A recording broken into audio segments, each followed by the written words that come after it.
We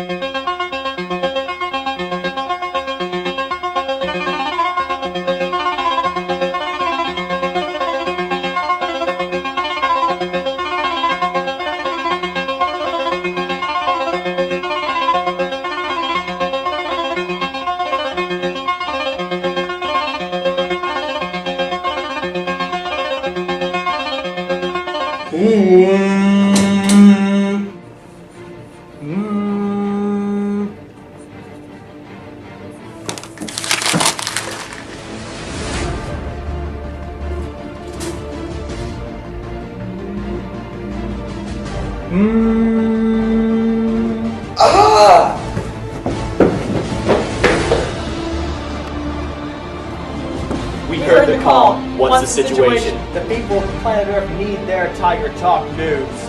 Well, let's not make them wait.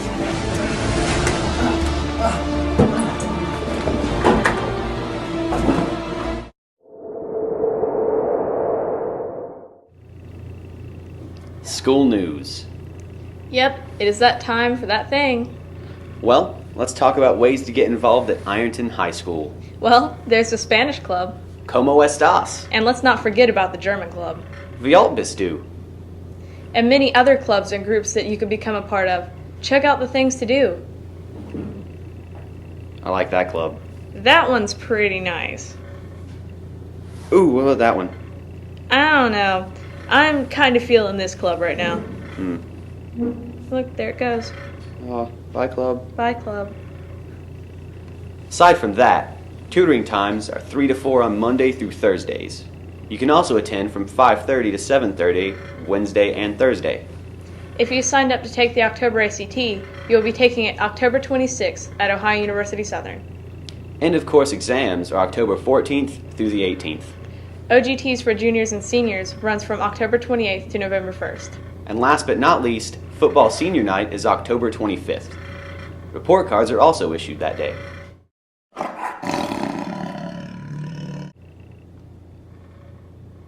Kieran, what are you doing? Listening to music. What are you doing? I'm trying to start sports, but you're listening to music. I'm ready now, though. Well, good. Because the volleyball team played Monday, October 7th against Chesapeake at home, and Thursday, October 10th against Fairland at home. And the football team plays St. Charles away Friday, October 11th. Well, that's it for sports. Bye! Bye. So, Shayna, have you heard about the food pantry we have at school? Yeah, actually I have. Do you have any information on it? Well, the Huntington Food Pantry is our main supply of food, but many staff members also bring in food to help out. I also heard it's open to anyone that needs it. Is that true? Yes, if any student's family needs some help with food at home, you can contact all of our staff and they will help you get what you need. That's awesome. What if a student doesn't want people to know that he helped? They can contact Mr. Hairston directly if that's the case. Nice. Remember, students, don't be afraid to ask for help. The school is willing to help everyone. Viewer beware. Here is the story of Dr. Joseph Lowry. Dr. Lowry lived in Ironton at the exact spot where the Briggs Lawrence County Library was later built. In 1931, Dr. Lowry's wife died, and the grief-stricken doctor ordered a custom-made casket for his petite wife. That's where the trouble started. When the casket arrived, Dr. Lowry refused to have his wife buried in it, or even to pay for it. Instead, he stuck the local undertaker with the bill for the costly casket. The funeral director didn't have to wait long to get even. Barely 2 years later, Dr. Lowry passed away under suspicious circumstances. He was found in bed at home in the middle of summer with his heat turned on. Suspicion fell on Dr. Lowry's heirs, but the case was ultimately deemed a stroke and the doctor's remains were turned over to the undertaker. This was the moment our wily mortician waited for.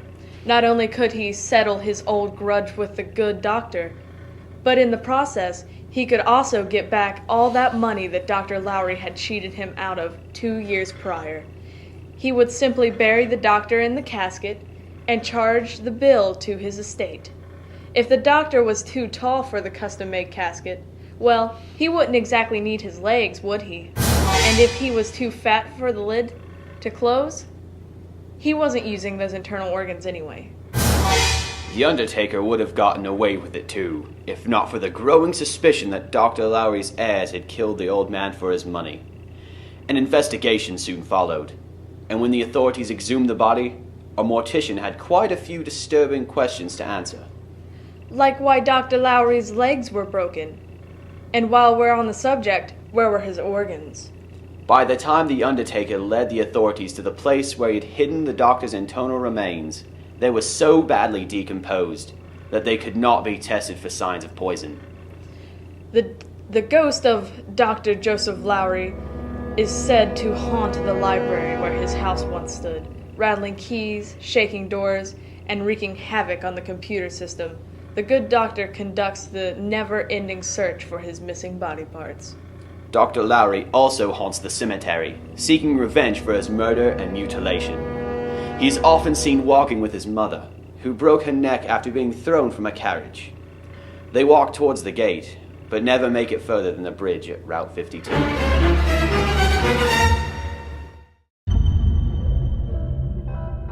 So, Kieran, is the Haunted Tunnel open? Yes, on Friday and Saturday nights through the months of October. Have you gone? Yes, but I hated it. It made me jump way too much. Did it? Yes, I hate when things jump out at me. Logan, don't do that! Anyway, make sure you check out your Haunted Tunnel located across the street from McDonald's this month. Also, if you have any other questions, ask Tyler Nance. So, you want to hear a story, huh? I think I know just the right story for a night like this. What is it? Have you ever heard of the hash-slinging slasher? The hash-bringing trash can? Yes, the hash-slinging slasher. It all happened so very long ago. Over 80 years ago, there was a fry cook, just like you. Like me? Yes, only clumsier. And one night, when he was cutting the patty, he cut off his own hand by mistake and replaced it with a rusty spatula. He later died, and at his funeral, they fired him. So now, every Wednesday night, he returns to wreak his horrible vengeance. But tonight's Wednesday night. Then he'll be coming. Hello, Irontonians. Today I shall be reading you a quote from William Faulkner. He is an author of a 20th century novel called The Sound and the Fury. I give you the mausoleum of all hope and desire. I give it to you not that you may not remember time, but that you might forget it now and then for a moment, and not spend all of your breath trying to conquer it. Because no battle is ever won, he said. They are not even fought. The field only reveals to the man his own folly and despair. The field is an illusion of philosophers and fools. Thank you. And to me, it tells me of a story of when I was a little laddie over in Ireland. I remember one time I was looking upon the doublings of the hills and the trees, and I thought to myself, I need to move out of Ireland. It sucks here. And so I went to Ironton. Did I say Ironton twice? I meant Ireland. I'm so sorry.